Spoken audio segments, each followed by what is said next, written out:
Hi, welcome to You and All of Your Parts. I'm Laura Lively. So, if you've been following since mid December, you know that I had a whole list of painful life events occur last fall, so in autumn of 2023. And during that very tumultuous time, I had three goals: hang on to my alcohol sobriety, hang on to my food sobriety, and stay in contact with my parts or my internal family system. Since then, I've noticed that something jokingly called retail therapy has slowly been creeping into my life, or maybe not so slowly. Now, hang on, because I'm going to pivot for a moment to a different, what seems like a different topic, but I'll come back. In the recovery space, I've heard the term called harm reduction and is generally used for people who are using illegal drugs.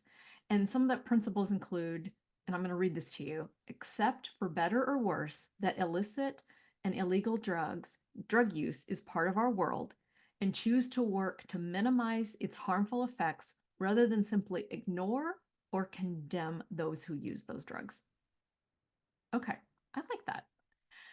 I myself use this term as it relates to my own food and alcohol sobriety, particularly as it relates to not ignoring it and not condemning it.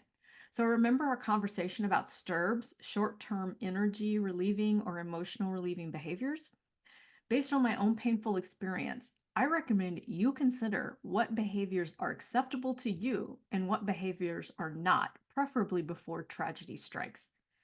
Knowing your boundaries ahead of time will give you a better chance of working with your firefighters to maintain those boundaries. And this is how I want to share a little bit about how I ended up spending hundreds of dollars on craft supplies as my world slipped into 90 days of pain. Remember how I said I had three goals: hang on to my sobriety, alcohol, hang on to my food sobriety, and stay in touch with my parts. As my parts were overwhelmed by all of the loss that I was experiencing, I found myself shopping. Not for nothing do they call it therapy. And while some of my parts were okay with that, others were not. So let's go back to harm reduction and my three goals.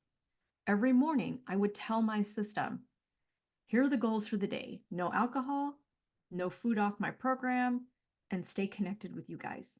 Those are my goals for the day. And when that pain would threaten to overwhelm me, I'd find myself on YouTube watching paper crafting videos, and then over at Etsy or Amazon shopping for junk journal supplies. And for me, this was my system making the best choices we could during a terribly difficult time. This is my own personal version of harm reduction. If my goal was to stay food and alcohol sober and to stay in contact with my system, then anything else was on the table. I am grateful the system didn't decide to do something more potentially destructive than shop or obsessively watch YouTube videos. In the meantime, I do have to keep an eye on the shopping and the YouTube video watching. I am not independently wealthy, and I do have to watch what I purchase. Shopping also makes other parts of me anxious, and watching YouTube for hours on end also concerns different parts of my system. But in the grand scheme of things, I feel like my system and I did our very best in a tough situation. And I appreciate everything we did to get through those hard days. And sometimes we still do those things. By working with my system, I was able to negotiate and maintain my three goals, but I was also able to make the best choices I could and indulge my firefighters who glommed onto the YouTube videos and retail therapy to give the system a bit of relief from all of the loss that we were working through.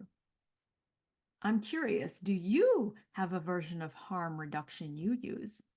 I invite you to figure out what is acceptable to you before you need it. Now, candidly, I have a critic who says, if you were so healed, we wouldn't need retail therapy. To that part, I say, I hear you. I get it. Thank you for sharing. As always, I invite you to get curious about what behaviors you might use in ways that may or may not be helpful. Do you have a list of lines you don't want to cross? Does it include eating, drinking, drugging, gambling? Be aware of those.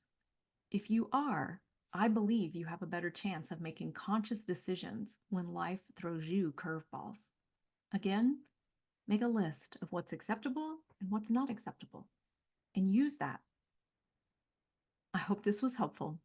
drop me a comment at laura@lauralively.com and hit the subscribe button so that you never miss the new weekly content. And until next time, love to you and all of your parts.